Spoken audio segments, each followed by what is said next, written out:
6 of the series, in which we'll be speaking on the word obedience. Obedience. Obedience. Obedience, according to the scripture, can be defined as hearing and doing what God has instructed, which comes from our love and our trust for Him. Obedience is not about a forceful compliance or just wanting to listen to what a particular person has said. It is about you living your will in alignment to God's will through Jesus' teachings, keeping His commandments, and living in faith in every area of your life. And this demonstrates your respect, your reverence for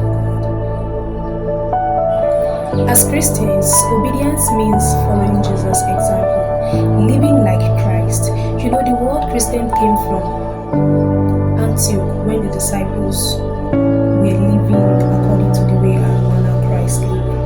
The way you live your life out there, we allow people to know if truly you're a follower of Christ, if truly you are Christ-like. So obedience to God's word, God's teachings, everything He has been saying, we are the Bible people read.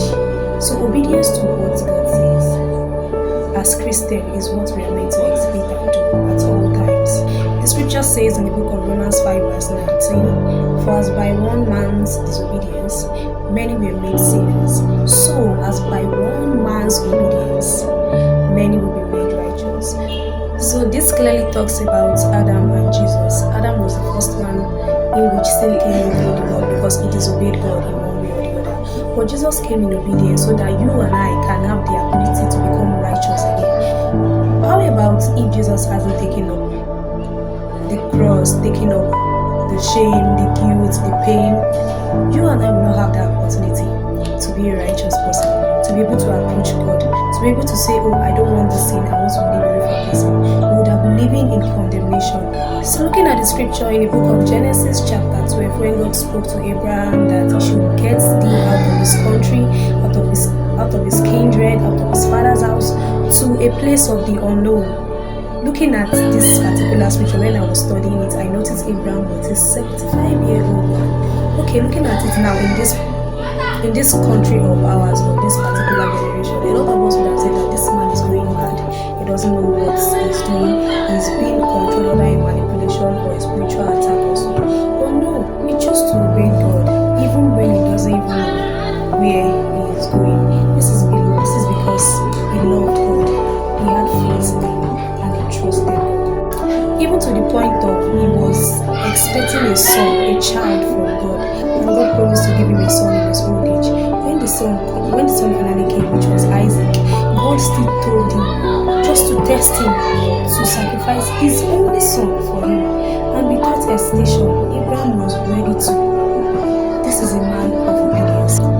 This is why you and I can speak about Abraham. A lot of people will be saying, Father Abraham, his blessings are mine. This is a man that has paid sacrifice, which is called obedience.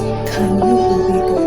Because at times, what we just need to do in life to achieve that particular thing we've been praying for is just an obedience to instruction. A lot of us prophecies have been hanging on our neck for years, and it looks as if God has forgotten you one way or the other. It's just because you've not obeyed the voice of the Lord. He has been asking you to do one thing or the other. Obedience is when you involve your will, submit your will in alignment to God's will. You allow Him to drive you, you allow Him to keep you going, you allow Him to lead you in the way you should go. And this can help you achieve that long-awaited prayer request you've been praying. Just a simple obedience to instruction. And obedience can come through our leaders most times. These are people God has placed over us, be it in the church setting, in school, in our workplace. God is speaking to them, or you've chosen because I'm older than this particular person. There's nothing he or she would say, I have the qualification that's better than this person. So there is nothing they can say, I cannot obey, except I do what I want to do. You will remain the same place you are. So as we move on with the day activities, with everything we are doing, let's always have it in mind to always obey God. Obeying Him in the Bible, we study in everything He has written, in everything He has asked us to do, and what not to do. I'd like you to go and read, to study the book of Deuteronomy chapter 28, from verse 1 to the end. It's speaking about the blessings of obedience. The blessings of obedience. You know, at times when you obey God, a lot of blessings tend to come. If you read from verse 1 to verse 13, it's telling you about how you be blessed your day, you're going out, you're coming, everything about you. But if you start reading from verse 14 downward, it also explains how you'll be cursed if you don't obey the voice of the Lord. Yeah, we can say, and this is directed to the children of Israel.